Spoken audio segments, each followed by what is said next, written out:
On the front lines in Ukraine's east, Russia prepares another artillery onslaught. Russian forces continue to make slow progress, firing at outgunned Ukrainian positions. Russia released these videos today and said it also targeted Ukrainian railway stations to disrupt the flow of Western weapons.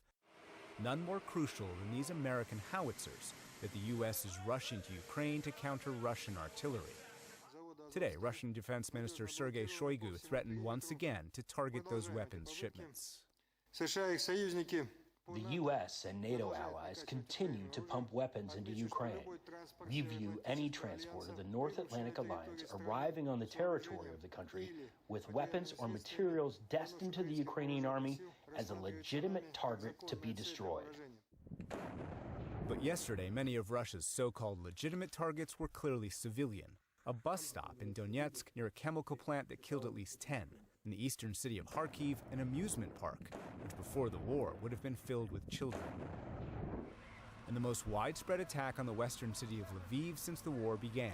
Missiles struck power stations and knocked out much of the city's electricity. British officials said today Russian troops are expected to move south from Izium and could capture the cities of Kramatorsk and Severodonetsk. Further south in Mariupol, a senior U.S. defense official said Russia maintains about 2,000 troops inside the city. In the center of that city 2 months ago, 1,000 civilians, mostly women and children, sheltered in a theater's basement from Russian strikes. Today, the Associated Press estimated a Russian missile strike that destroyed the theater killed 600 civilians. That would double the official death toll. The AP's new estimate relies on 3D floor plans, videos, photos, and the accounts of survivors like Maria Kutyakova. She lives only because she happened to walk outside before the Russians attacked. This was the ultimate realization that they are not at war with the army. They are at war with every Ukrainian, with every resident of Mariupol. They came not to capture the city, but to destroy it.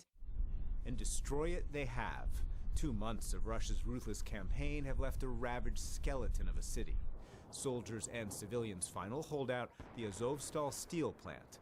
Mariupol's mayor said this afternoon officials temporarily lost contact with everyone inside. We pray for our heroic boys. We thank them for this feat. They held back the enemy and gave us more time to prepare. Our defenders of Mariupol.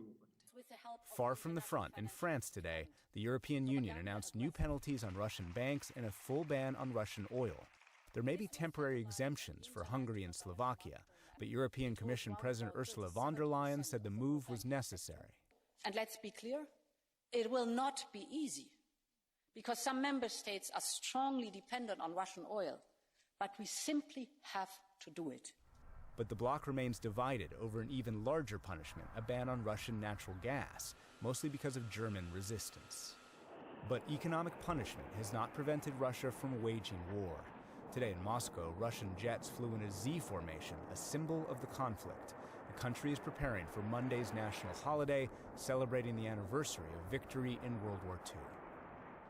British and American officials fear that Vladimir Putin could use his anticipated speech on Monday, May the 9th, to declare some kind of victory or escalate a war, Jeff, that has already destroyed so much and taken so many lives. So, Nick, what kind of victory could Putin declare, and what exactly are his options for escalation?